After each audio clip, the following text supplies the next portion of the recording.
I'm not sure I completely understood correctly, but if I got it right, you were approximating your posterior by assuming that f and theta are independent a posteriori? Yes. So I've looked at models similar to this, but not specifically to your problem, where a posteriori you can have a really strong dependence structure between f and theta. I just wondered whether you'd done anything in this case to ensure that wasn't the case, or whether, because you said that your variational Bayesian approximations were quite close to MCMC. Yes.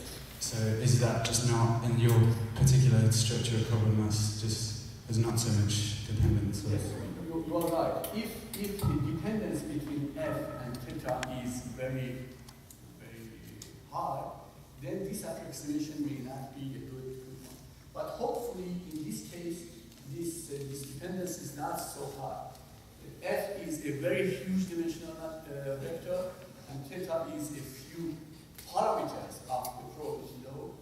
They are, in the expression of the posterior probability, they are dependent, but this dependency is not very, very, very high.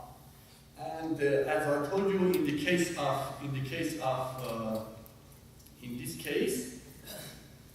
case, yes, it is a better idea to keep, for example, the dependency between f and z.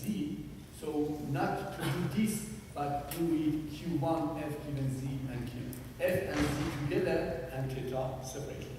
This will give a better approximation. Is there any other question?